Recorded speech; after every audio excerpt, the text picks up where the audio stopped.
Hey guys, welcome back.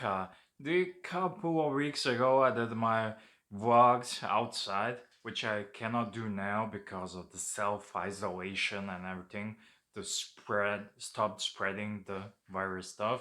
And I came up at the end of the video. I said, "Oh, That's another video." I was talking to you about, do you keep your hobbies for yourself? When I say hobbies, I mean, well, collecting watches. Of course, I have two big hobbies. One of us is making videos. I enjoy this. I enjoy talking to you. I always enjoy talking to you, making friends and having people from all over the world. I met some great people, and I do really enjoy. I think it's my bigger hobby and bigger joy than collecting watches. But I do love watches. I do love watches, and we have one thing in common um, here on my channel. We do love watches. Some of you guys do love enjoy knives, EDC stuff, and all that good stuff, which I love. But I was thinking about, I want to ask you, do you keep your hobby collecting watches for yourself? I do. When I do. I don't like to tell people that I collect watches. I like them. I like watches if I see someone's wearing a cool watch. But family, my closest members of the family knows that I like watches. And even smaller circle of my family know that I do YouTube stuff. And I never wanted to share it on Facebook to expose myself, to put an ad and anything of that sorts because I don't know.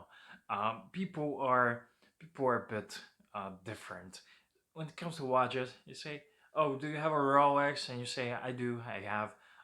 How much is it? And is it trail? They ask you, is it trail? Then they ask how much is it and whatnot. And I heard a good line from Archie. He said it someone. Well, I don't know. I got it as a gift. I heard it's over $500 and whatnot. And really, I don't care what other people think, but I think it's a smart idea for me personally, because of the safety reasons.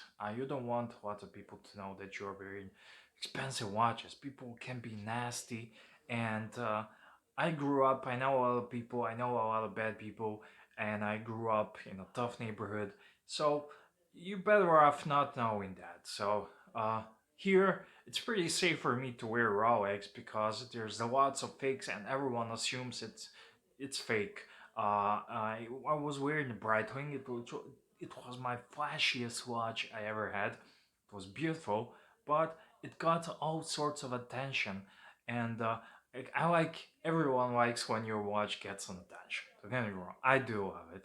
Um, oh, Colleagues, co-workers, and whatnot, and accidentally, one of my co-workers, colleagues, I was working at the school as a teacher, English teacher, and yeah, I'm not your typical English teacher. I do a lot of side hustles as well.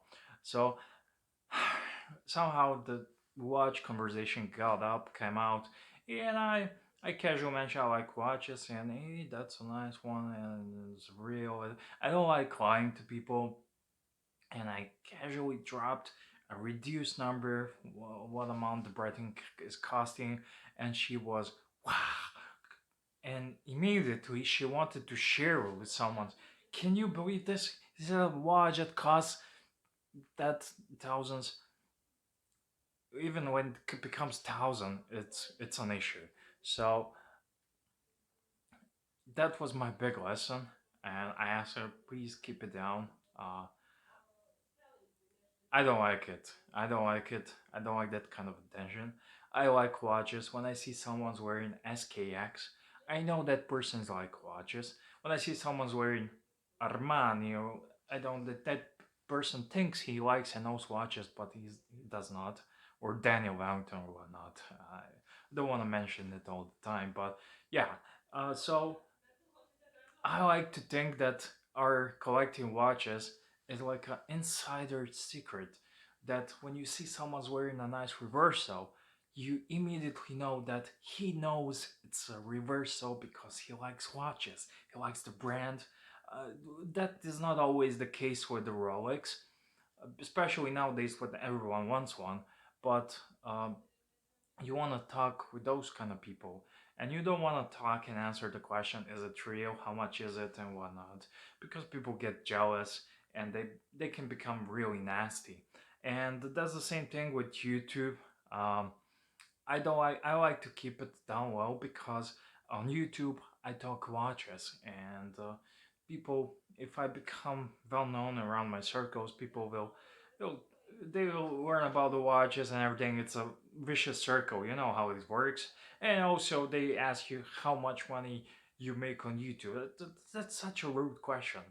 And how much is your watch?